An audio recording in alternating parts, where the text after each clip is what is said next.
All right, so we got another week out here under our belt, huh, Tavis? Yeah, in the wacky world of energy. So what do you got? What are some headlines that we should talk about?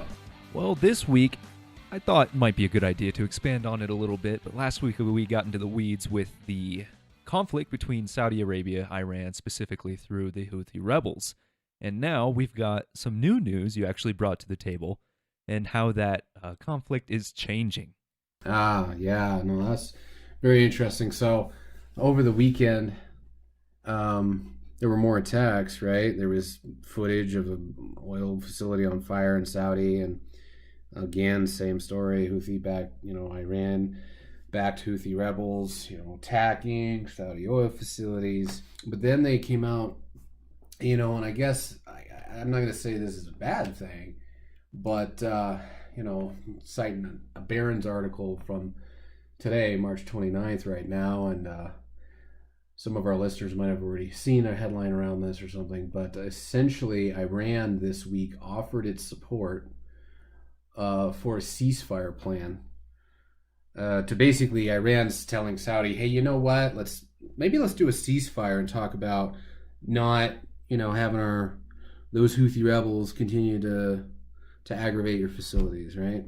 Mm. It's no big secret Iran and the United States aren't exactly friendly, and it's no big secret that a lot of people in the Middle East, and Iran is a particularly good example of this, uh, wasn't a big fan of Saudi and the fact that Saudi seemed to be, was supporting the West, right? Supporting the West through, you know, pricing oil in dollars, U.S. dollars, and stuff like this for the last, 50 years almost now. So now all of a sudden we have all this geopolitical turmoil going on, and I'm not going to say that that's a bad thing. There's no bad thing when somebody says, "Hey, let's stop shooting at each other." That's fine. Mm. But you know, is it maybe there's a more likelihood of peace between Iran and Saudi because Iran sees that Saudi isn't that big a fan of the United States right now? I mean, it's worth posturing. It's a question to ask. And if that's the case, then they're seeing Saudi Arabia is talking to China about selling oil straight to them. We're having Moscow broker the Iranian deal right now. Mm. I mean, and now all of a sudden it's like, hey, you know what? Saudi, we're tired. You know what? Let's offer something where we're going to stop shooting at you guys' stuff, or our Houthi rebels will stop doing it. We can broker a peace. Yeah, well, I mean, great. Peace. Peace is a good thing. It's also possible that the peace is just more of a Middle Eastern, Asia centric, Russia centric axis type of we're all going to work cohesively Mm-hmm. more and more and fight internally less and less. And again, that's not necessarily a bad thing, but to put it in the context of everything else going on in the world right now, it is something that it's like, well, good, but what are the underlying implications? I don't want to go on here and I don't know.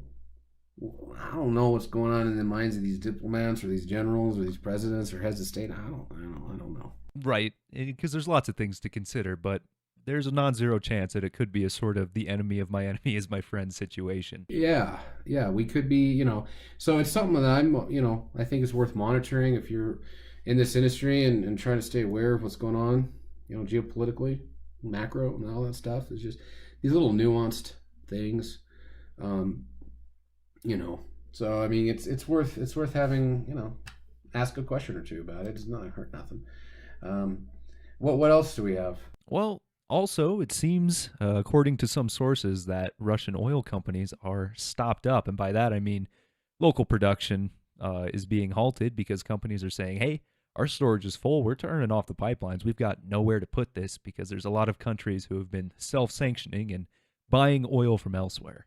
So they're going to shut off their production. Is that what the article? It doesn't explicitly state that. Again, this is from oilprice.com, but it looks like Moscow is struggling to find people to purchase its oil from for many reasons. Like I said, there's the sanctions, shutting down banks, failing to award contracts and cargoes. I mean, it's a whole mess, but I think they will make storage wherever they can. If they can find it, I doubt they'll stop producing. And I'm sure, like we talked about recently, they have customers. It's just probably going on behind the scenes. Yeah. No, I mean it's a lot of stuff going on in the world right now.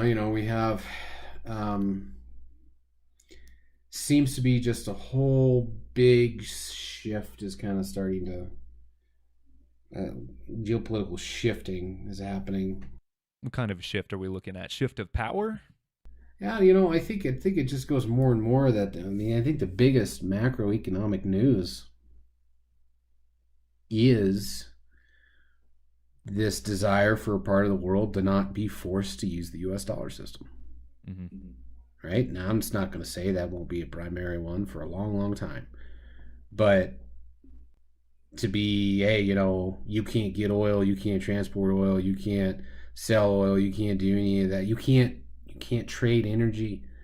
The energy powers the modern economy, yeah? Mm. So if you can't trade energy unless you go through the US dollar, and if the US doesn't like you, you can't trade. So I think people are like well, okay. There are countries on this planet that don't want to have to be forced to do that, right? And so if a state like Saudi Arabia, a nation state like Saudi Arabia says, you know what, we would be willing to price our oil in something other than dollars, at least on a case by case basis, and with certain players like China, just the possibility of that being openly acknowledged, that's a big implications for the strength of our currency, and big implications of potential of inflation, the price of energy continuing to go up. Fortunately, our problems will not be nearly as bad as what the Europeans and some countries may face if things get weird. But in either case, what we are seeing is we are seeing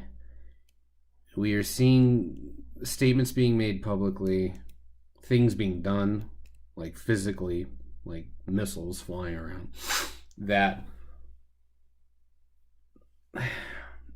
why take that level of risk of condemnation on the world stage? Yeah, because it doesn't have to come from a place of malice, but really just they don't want to have to play by the U.S.'s rules, which can get to be a bit stuffy at times, a bit restricting.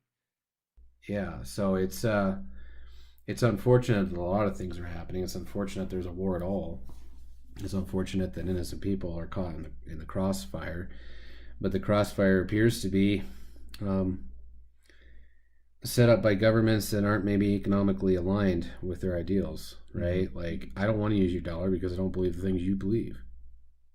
Well, stuff like that. So it is a lot to consider.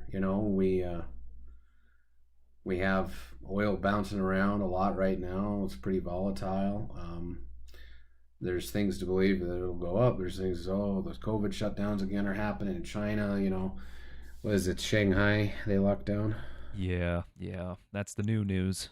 So we'll see what happens. But in either case, what we can glean out of this is that there is some tension around the monetary system that is used to trade energy. That's pretty obvious. And there is a lot of disruption in all types of supply chains, and it's in some cases meeting a boiling point. And oil wells aren't water faucets, right? Oil fields don't just turn on and off with like a light switch. I mean, even if all hostilities stopped right now, it would take months to get some things flowing again smoothly. I mean, there is no, okay, everything, we're all fine now, so everything's done, and we still see inventories dropping on trend. So, just more to take in. So I guess the big thing for this week is, hey, look, there's a lot of conversations between countries that are happening. There's a lot of discourse out there about what should be done to evolve the system of energy trading, if you will. And so it'll all be worth a watch. Yeah, but fortunately, this wacky world of energy isn't all terrible. It's making us look at some other questions, but rather than get too long this week, we'll probably close it out on this episode, bring you some fresh new content next week. So thanks for joining us. Always go to rarepetro.com. We've got plenty of content there. If we feel like you've just scratched the surface on a topic, you can probably search it, and I guarantee you we've got something covering it. So thanks again for joining us, and until we see you next time, take care, everybody. Thanks, Tabs.